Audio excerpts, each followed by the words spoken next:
Terence Crawford is Black Murderous Row? I've seen some good boxing from him, and then I've seen not really struggles, but I've seen a lack of like consistency too. So, you know, hey, we are looking for elite.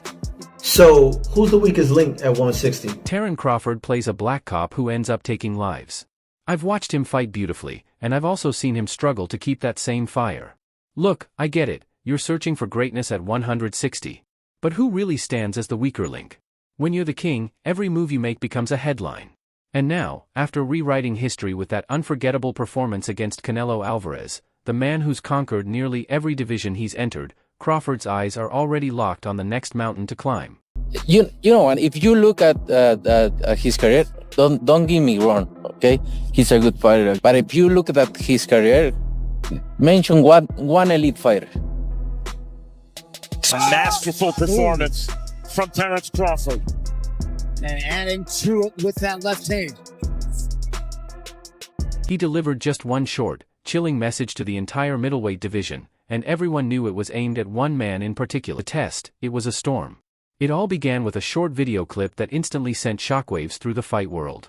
This wasn't some offhand remark in an interview or a random social media post.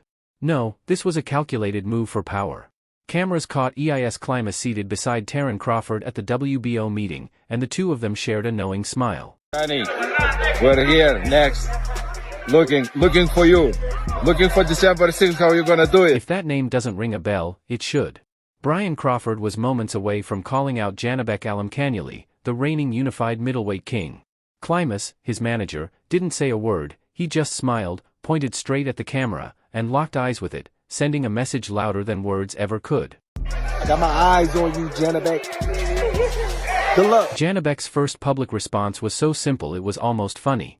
He reposted Crawford's video on his own social media with a short caption, "Thank you, bro."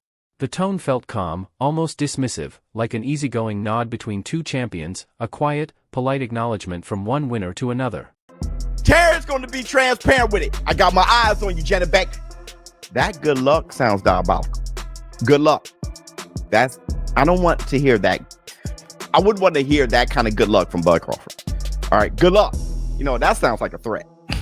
But behind that simple message, a far more complicated plan was quietly unfolding.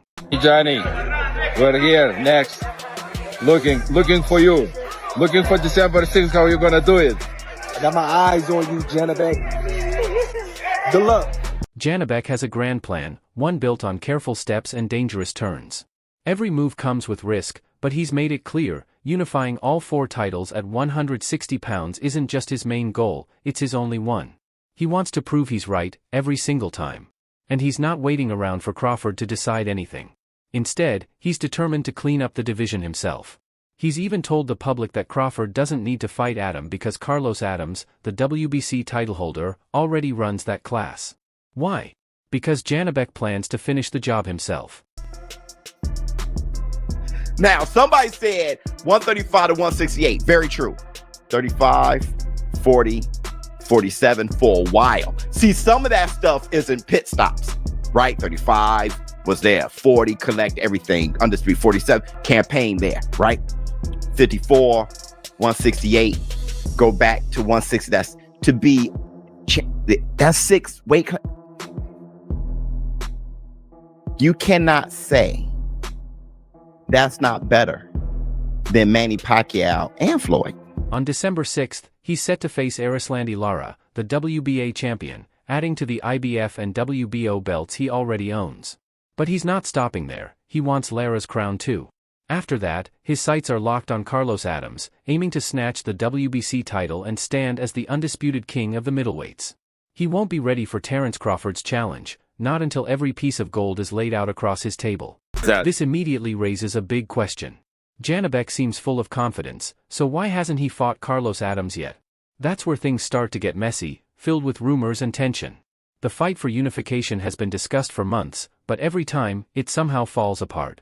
And Janibek's camp claims there's only one reason why. His manager, Aegis, didn't hold back. He publicly said the Adams fight never happened because Adams was afraid to face Janibek. It's a heavy accusation, one that paints a picture of a world champion dodging the division's most dangerous fighter out of fear. Janibek drove the point home by thanking Lara for having the courage to sign the contract. hinting that Adams wouldn't. Even if it's not true, even if it's all just talk, it's working. Right now, Janibek looks like the most feared man in boxing, a monster other champions don't want to face.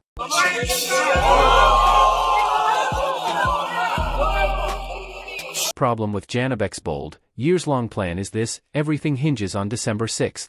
His strategy, to clean up Adams and then draw Crawford in, relies on one assumption, that Crawford will sail right past the man in his path.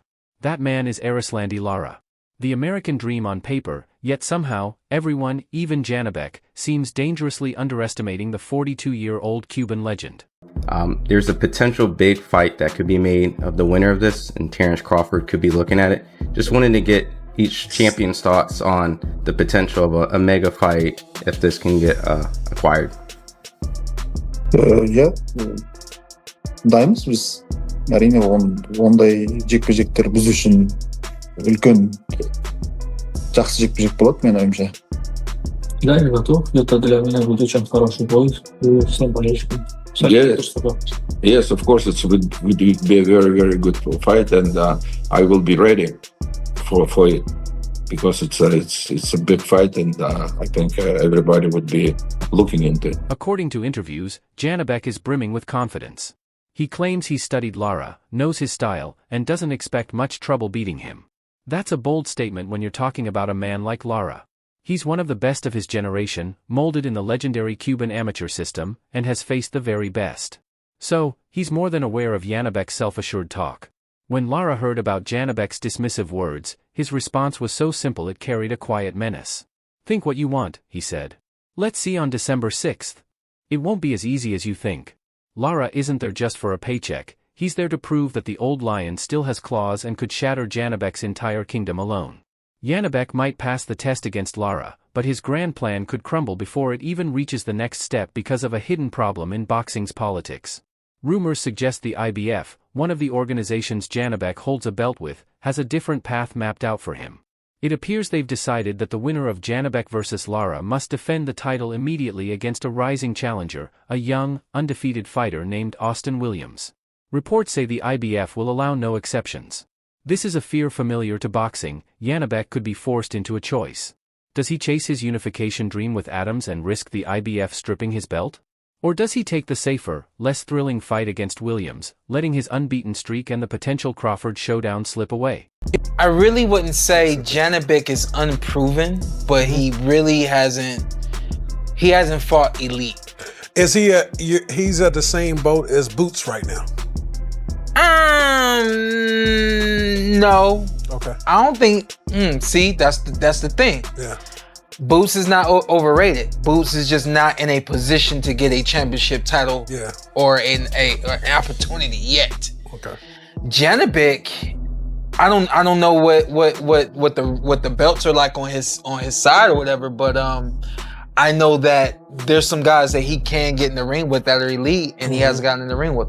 You know, once upon a time, there was the talks of Boo Boo Andre and Janibek fighting. That never happened, and a couple other fights. I mean, I guess overall, I would say, yeah, he's a little over. It's this kind of chaos in boxing's governing bodies that can tarnish a fighter's reputation. And Lara could be the one to really make someone pay for it. I like how Crawford is with the smoke.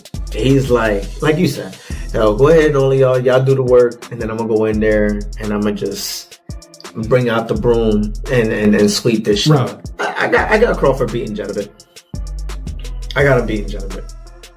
I just think, I mean, I haven't seen much on him, but I've seen enough on Crawford, and I'm not gonna judge Crawford over his last performance from Canelo, because there was, I don't care what a person say, they could say that Canelo's washed up, they say this, they say past his prime, yada yada yada.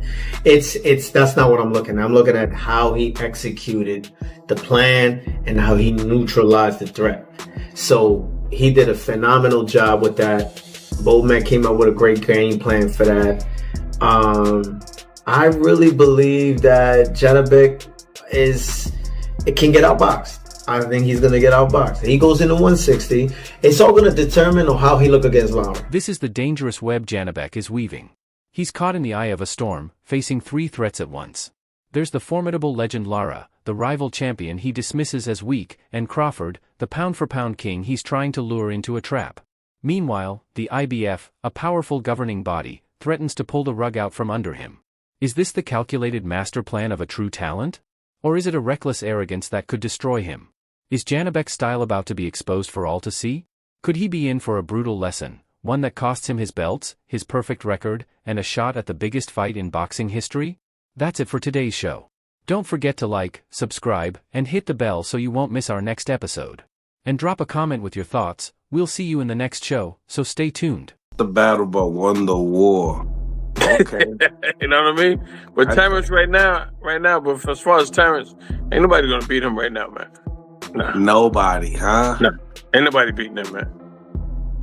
I mean, even your former student, Janibek? No, not right now, no.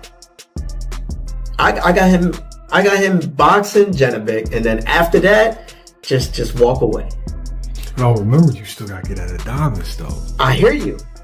There's no reason to go after Janibek. So are you saying he's gonna beat Adonis? There's no ifs, ands, buts about that.